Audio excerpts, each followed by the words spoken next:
Arribamos a esta Universidad Católica luego de supervisionar lo que generó en quienes venían de otras carreras.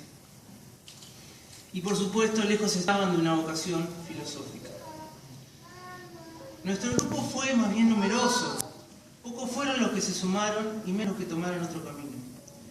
Sin embargo, rápidamente logramos consistencia y el trato ameno y risueño nunca faltó en el pasar de los días y las semanas que nos encontraban siempre juntos. Pudo ser tan solo un detalle accidental si no nos hubiésemos encargado de que sea algo más que eso. Así fue que hicimos del tiempo un momento oportuno para encontrarnos y le dimos sentido a todo esto que estábamos viviendo. La impronta fue nuestra y sigue siendo hasta el día de hoy un constante enriquecimiento intersubjetivo. Quizás hoy, en este auditorio, el nosotros más auténtico sea presente, en tanto que cada compañero no puede evitar hacer eco de los gestos y de las ideas que hemos recibido de ustedes, queridos familiares y profesores. Para mí, los años de la carrera cruzaron al galope de las historias de la filosofía. ¿Qué quiere decir esto? Sencillamente empezamos sin saberlo, a dejarnos traspasar por el pasado pensamiento que tomaba vida en nosotros. Las primeras vueltas en colectivo hacia mis pagos, recordaba las hazañas de Odiseo y me perdía en los razonamientos de Sócrates. Las lecturas filosóficas y literarias nos abrieron al mundo de la paideia griega, que no hizo otra cosa que deslumbrarnos. Creíamos que la filosofía era eso y no estábamos equivocados, pero había más. Prontamente llegamos a segundo año con la sorpresa de encontrarnos otra vez todos juntos. Más sorprendente fue llegar a un mundo al que muchos consideraban oscuro, para la filosofía que ahora se enmarcaba dentro de una sabiduría integral. El hábito de estudio comenzaba a sentarse y el buen discernimiento fue fundamental para entender por qué la confluencia entre razón y fe era lo característico del pensamiento católico perenne. Estudiábamos rezando y rezábamos estudiando. Algunos con una tranquilidad de monjes, otros con la fiereza de un caballero. Llegado el Renacimiento, todo era entusiasmo y promesa. La vocación estaba decidida y el viraje de la modernidad sería su sello determinante. Conocimos el sentido de una continuidad y un quiebre con la tradición, pero sobre todo nos predispusimos para estimar positivamente las respuestas que surgían frente a los problemas nuevos que la historia deparaba. Aquellos autores demonizados fueron leídos y tuvieron su existencia justa, e incluso a muchos se les reconoció el valor de sus trabajos. Nacía la ciencia y había que pensarlo. Tuvimos que revisar nuestros supuestos y algunas ilusiones cayeron ante el rigor de la investigación. Finalmente, resultaba escandaloso y emocionante que los desafíos que nos planteara la filosofía contemporánea pudieran respirarse tan evidentemente en el aire. Era raro, porque el pensamiento hacía mella en nosotros de una manera conocida. Las teorías traspasaban las lecturas políticas y se posaban sobre las actitudes de nuestros congéneres, en ese vivir día a día que también nos incluía. De esta manera, creímos ver en la historia de la filosofía un movimiento que desembocaba en nosotros, en la Argentina, en nuestra querida universidad. Ahora es el momento de tomar partido y de servirnos de este tesoro que nos dejaron como herencia. Desde lo más profundo de nuestro arraigo nos corresponde ofrecer una mirada, la novedad. No podemos tan solo velar esos valores que hemos perdido, sino más bien resignificarlos en lo que de hecho acontece, si es que creemos que muchos de ellos soportan el azote del tiempo. Con todo, hoy somos filósofos y lo tenemos claro. Nuestra misión será la de orientar nuestra cultura desde nuestro tiempo y nuestro lugar. Ese movimiento que parte de lo cotidiano y se eleva, pero que conserva siempre la intención y el anhelo de retornar al mundo de la vida, para el vivir uno con el otro en el kairos de una incesante planificación, no es otra cosa que la filosofía. Muchas gracias.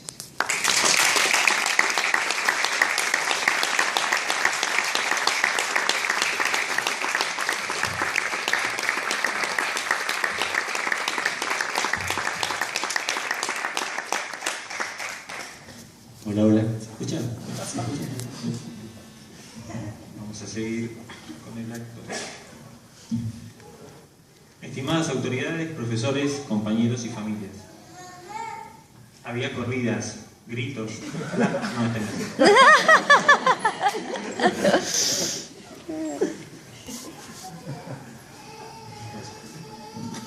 Debo confesar que para mí es una gran alegría y una gran responsabilidad tener que hablar en un momento tan especial como este. Varias cosas se cruzaron por mi cabeza en cuanto fui elegido por ustedes, compañeros, para hablar. Pero principalmente me acordé de unas palabras que le oí decir al profesor Carman en uno de los discursos que dio en algún acto de fin de año.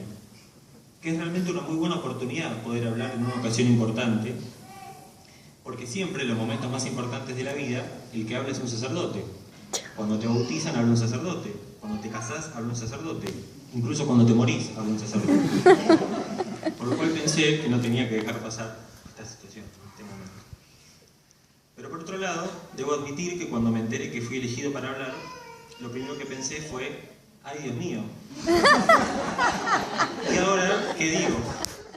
Porque realmente no sabía qué decir. Incluso ahora sigo sin estar tan seguro de qué decir. Sigo sosteniendo que quien debería estar aquí hablando debería ser alguien que ha participado mucho en la vida académica, que ha formado parte del centro, por ejemplo. En resumen, alguien que se ha comprometido a fondo con la vida universitaria. Bien saben ustedes que yo no cumplo esas características. De hecho, me considero más un espectador. Entonces, ¿cuánto podría decir yo de lo vivido en estos años? O peor aún, ¿qué podría decirles yo a ustedes que tanto se han comprometido con lo académico y a quienes ya considero casi profesionales y que veo como grandes promesas de la filosofía? Creo que de a poco me he ido transformando casi en el bufón del aula y a veces siento que en este tiempo no he podido decirles nada serio. Por eso hoy, ya que no tengo muchas chances más, intentaré dejar los chistes a un lado y hablarles seriamente. A ver si me sale. A lo largo de estos 5 años hemos sido compañeros, chiquenana, siempre fuimos compañeros. Y creo que en este ambiente, el de la filosofía, la palabra compañeros no podría venir más justa, ya que dicen que compañero significa en su etimología los que comen del mismo pan. Me fijé en Corominas, así que si dice Corominas, yo no lo digo. Pienso que eso es lo que hemos hecho en estos años. Todos hemos venido hambrientos en la búsqueda de un alimento que nos saciara. Y lo que hemos encontrado han sido otros hambrientos, a lo largo de la historia, buscadores igual que nosotros, que nos ayudan en este peregrinar, pero que a la vez nos hacen ver que en esta vida conseguiremos algunas migajas de ese pan, quizás alguna rodaja, pero no la hogaza entera. Hemos llegado con hambre, pero todos hemos descubierto que no podemos satisfacernos con lo visto aquí. Debemos seguir caminando, siguiendo el camino de las migas de pan que quienes nos precedieron han trazado, hasta llegar a la hogaza.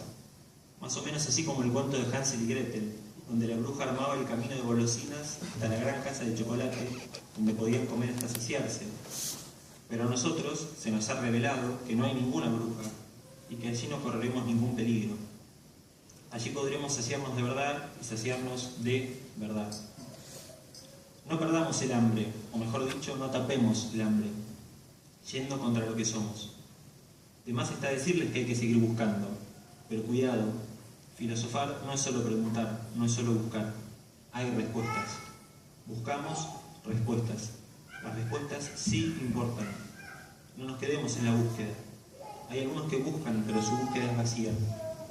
Se contentan con el preguntar e ignoran las respuestas. A veces caemos en ser un poco como el Chavo del Ocho, que ante el enojo de Kiko, que le reclama que el mapa de la búsqueda del tesoro que le había vendido no había funcionado, le responde: yo te vendí un mapa para buscar tesoros, no para encontrarlos. No seamos filósofos para ser meros preguntones. Seamos filósofos para ser verdaderos buscadores y amantes de la verdad y de las respuestas, aunque muchas veces son difíciles de alcanzar. Recuerdo que hace un tiempo vi una película animada llamada El origen de los guardianes. No me pregunten cómo llegué a ver eso, y menos en el cine. Acá hay un responsable de calle, donde en uno de los diálogos, el anciano Norte, que no es otro más que Papá Noel, le pregunta al protagonista, Jack Frost, cuál es su centro. Entonces el anciano le muestra una pequeña mamushka suya, y le hace ver que la pieza que estaba en lo profundo, la más chiquitita, era la de un pequeño bebé con ojos enormes. Entonces le explica al joven protagonista que su centro, es decir, lo que él es en el fondo, es un pequeño niño con ojos grandes, ojos para captar la realidad y todas sus maravillas. Justamente él podía ser Papá Noel y llevarle alegrías a los niños porque conservaba su centro, porque no se olvidaba quién era.